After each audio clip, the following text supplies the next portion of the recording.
Hey everybody, Berg here. Today I'm going to be doing a new sort of developer playthrough of my new map, 12lands.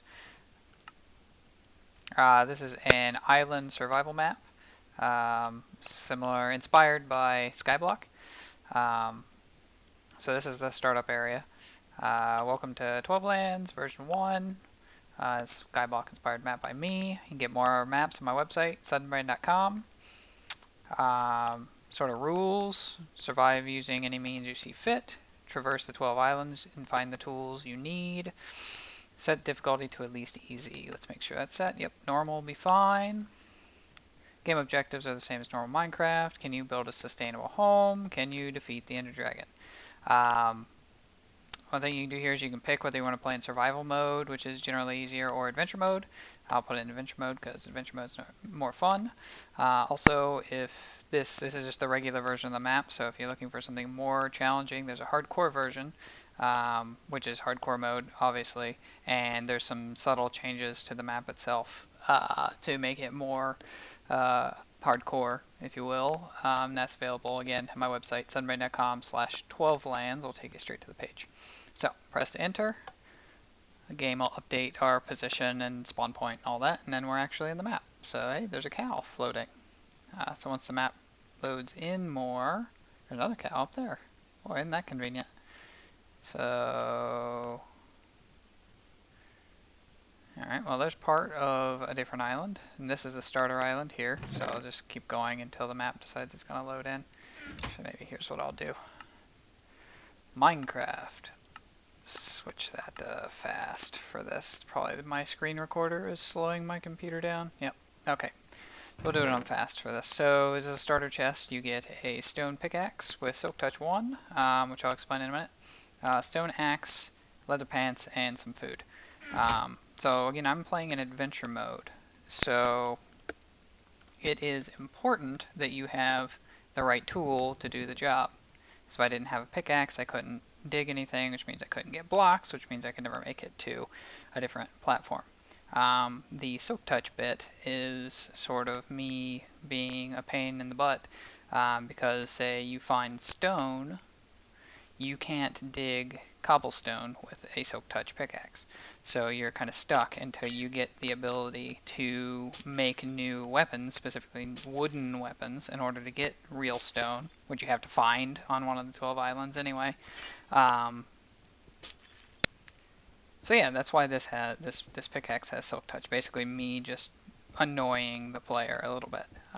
It has other values. If you're playing in survival mode, you can do some things with it, which again makes that mode easier. But it would take a person recognizing that very specifically to figure it out. So, so there you go. A little bit of developer knowledge. So yeah, all I'm doing here is getting some basic bricks. There's nothing I can do with these bricks besides build with them, so I'm just picking these up for going to the other islands. So I'm in adventure mode. I have an axe and I have a pickaxe, and I'm going to need a shovel, obviously, because there's an island over here that is sand, and there's a clay island over there. And sand is pretty important because it's going to allow me to go up and down, which I otherwise wouldn't be able to do.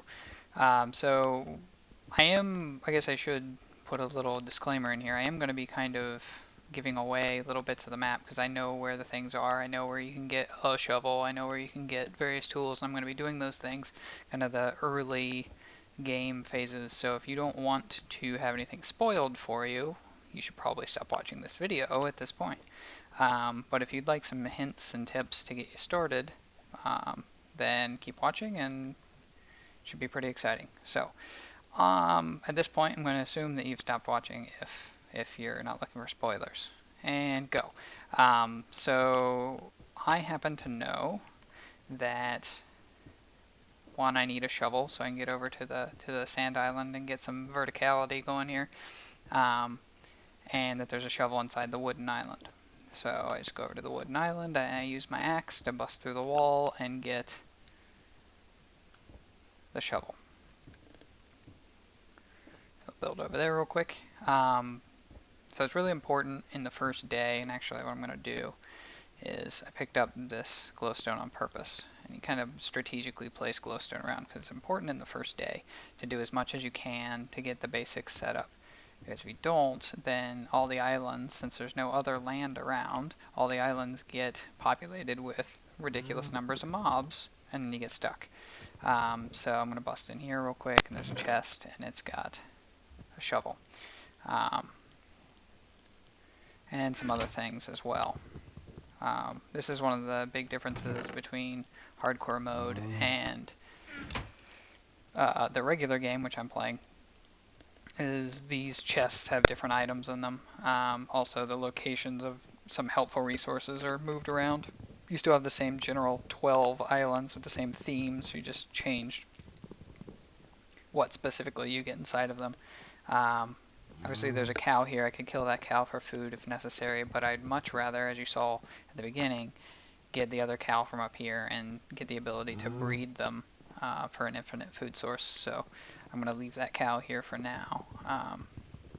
Also, the creeper island, which is up there, which you can't see its face, I'll show it to you in a minute, is made of wool. So if I was playing in survival mode, I could potentially build up there, get some wool, and be able to build a bed fairly early on as soon as I get actual wood, which you may have noticed. These are all half slabs. This came out of the chest, which I put in there as again, as kind of a joke at the player that you can't do anything with one plank of wood that's useful anyway. So yeah, so you're kind of stuck. Our objective here is still I need to get trees built, and then I can start building wooden tools, and then I can start getting stone, etc., usual Minecraft stuff. Oop, I didn't really want to do that. In fact, I wanted to be doing this. So now that I have my basic tools, I need to get some sand so that I can go vertical a little bit and get some saplings. So working across here real quickly, hopefully I've got enough. Yep, alright, very good. One note, I made this, all these islands are staggered blocks like this, so it's every other spot has a block. Really, it's a really tedious thing to do, and it's just purely a style approach to make this map a little bit different. The one kind of key thing you have to pay attention to as the player is you can easily trap yourself, right? Because if I dig straight down, let me make a better example here. So if I'm here and I dig straight down, I'm going to get stuck. So now I can't, well, in a usual scenario, I kind of fucked that up, but if in a usual scenario you would then find yourself stuck inside of a 3-block area. So you have to pay special attention, especially in adventure mode, where you're digging to. So that's kind of why I did the staggered thing. From a developer point of view, and you notice there's stone here inside of this island, which I'm not going to bother getting because of the Silk Touch enchantment on my stuff. So from a developer's perspective, or from a map maker's perspective, doing the staggered thing is kind of a pain in the butt when you do it, because you have to, you know, how do you build a staggered island like that and be able to get out of it? And there's kind of a process you have to go there. Obviously, after you make one, you can go into MC Edit and kind of change things around, you know, copy and paste things until you get exactly what you want. But that kind of first time getting this stuff set up is a bit of a challenge. So now, actually, one more thing. So it's getting dark, so we have a bit of an issue here because this is poorly lit, and this is usually where I mess up because mobs start forming up on top of the island. And what am I getting stuck on here? Okay, and then we have all kinds of problems when we try to come back up this way. So what I'm going to do is try and be a little proactive this time. Go up here.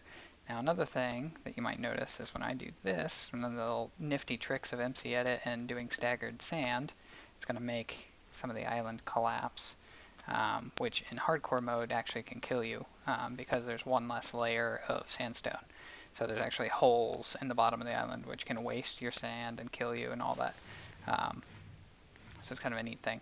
Oh, this is mobs have spawned on the redstone island, which is cool. It's a little indicator in case you're not paying attention for some reason that nighttime has fallen, because there's dispensers over there with an infinite number of fireworks inside. So as the mobs start to spawn and move around over there, it'll cause fireworks to go off. It's kind of a neat little thing because I like fireworks, and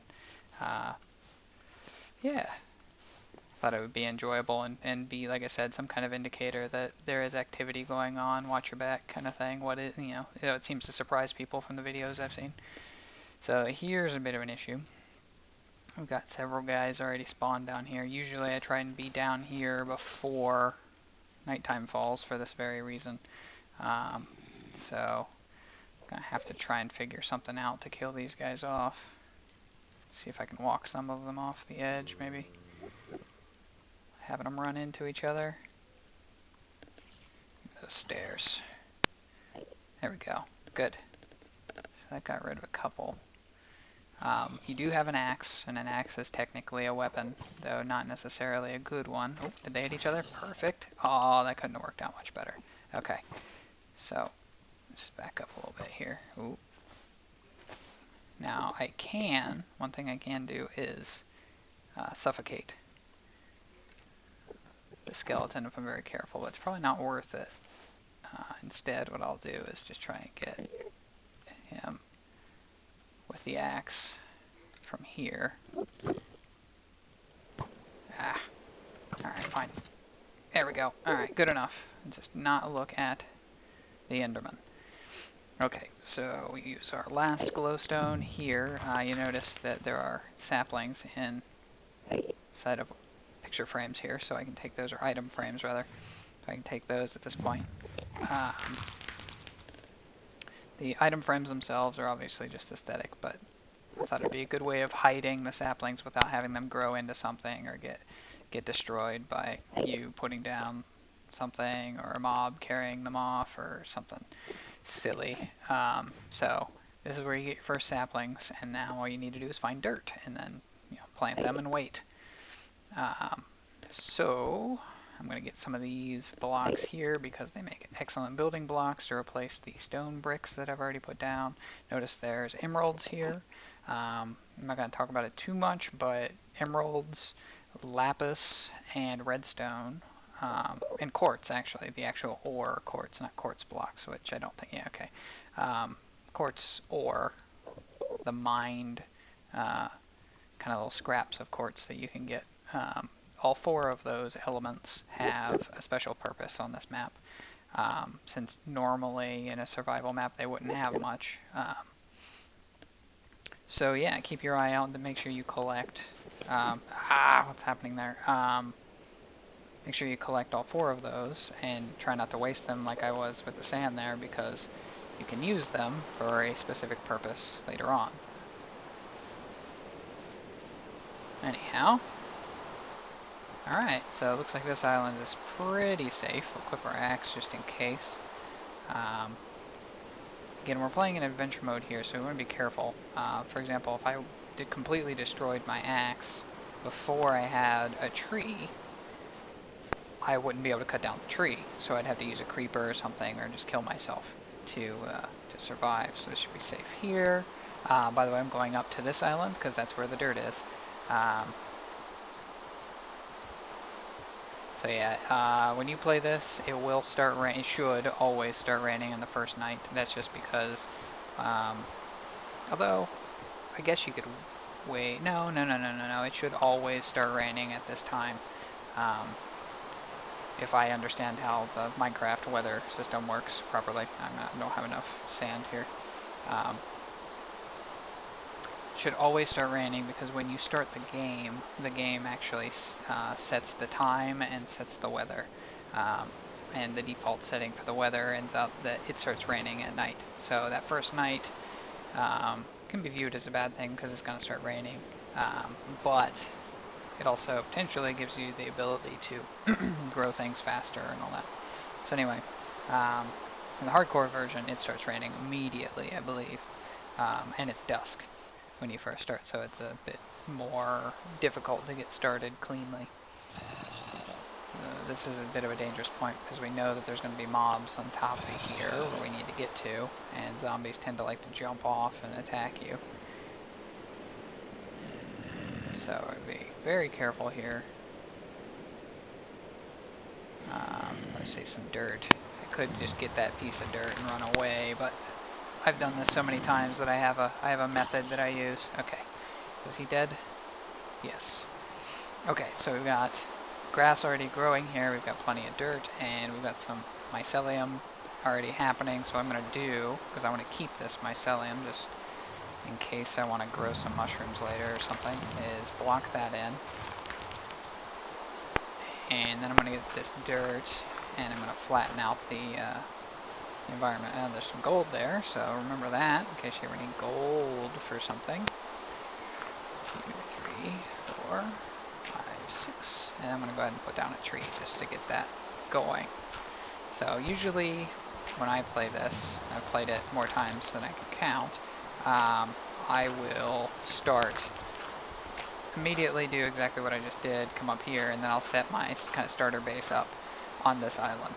It's just kind of the easiest place to work. You've got a good view of the rest of the world. You're on the dirt already where the grass is growing, so you don't have to try and transplant the grass around or whatever. If you're playing survival, technically you can dig the grass with the silk touch, and you can take the grass to a different island if you really wanted to, but there's not much purpose to it. So I just save the time and work from here.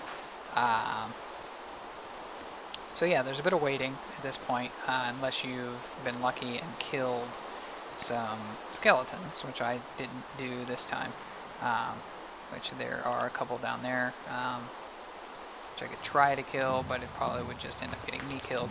So what I'm going to do is pause here, and I'll come back when it is time to start up again.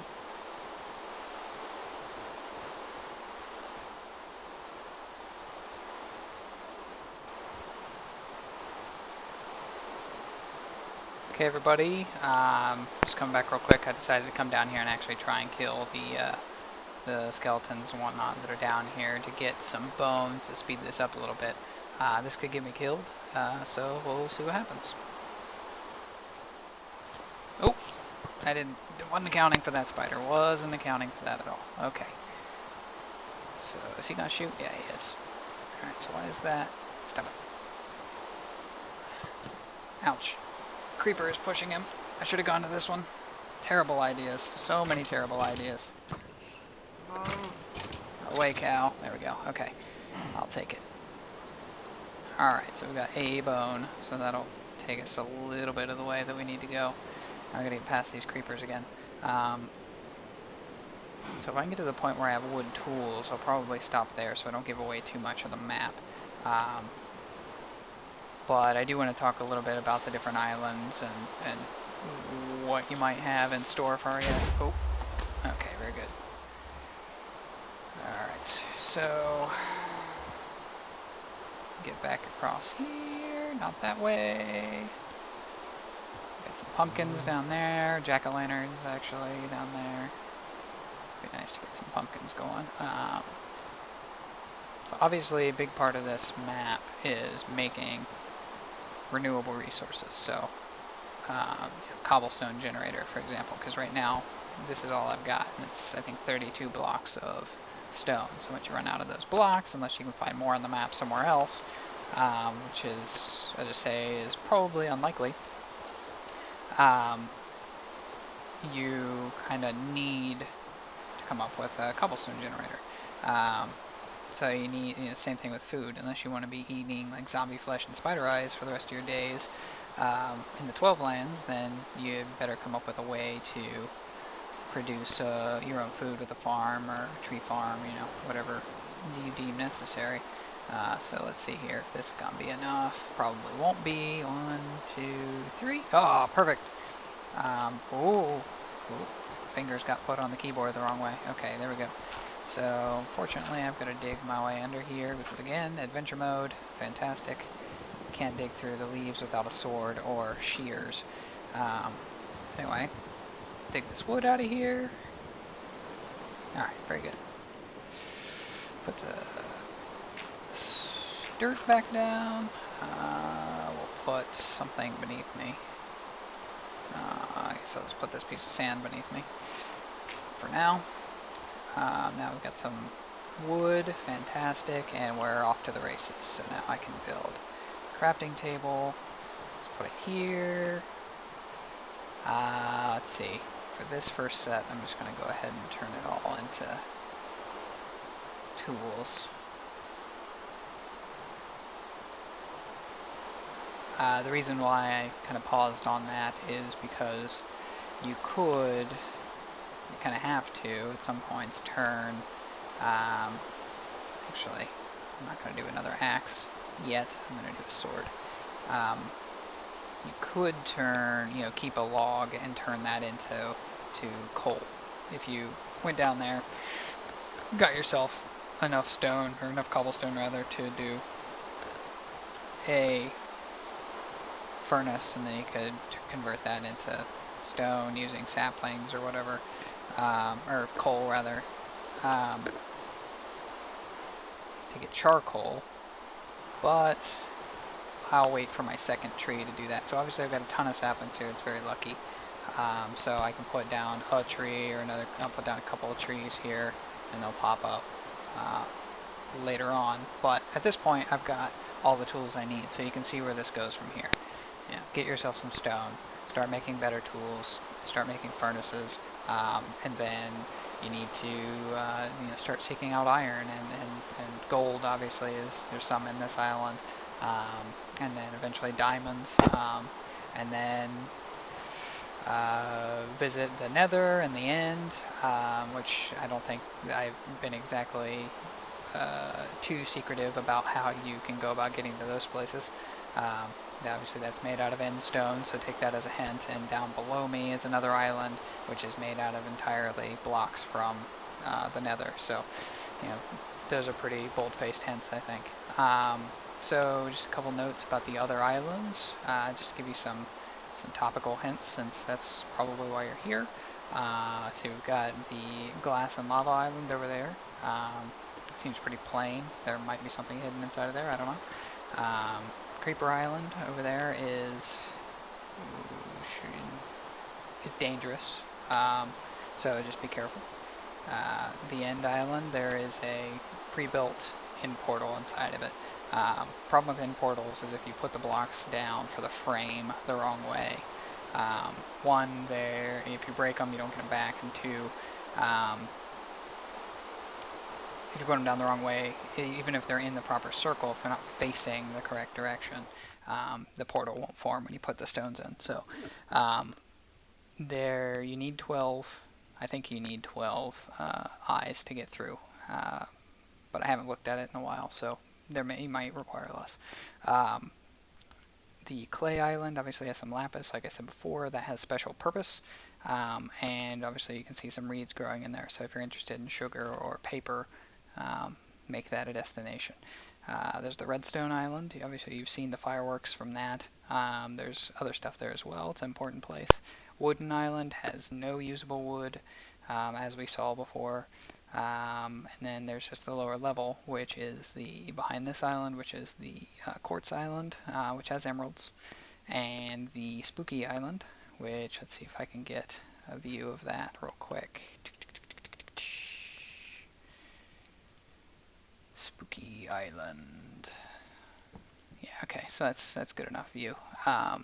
Which is soul sand and some jack-o'-lanterns.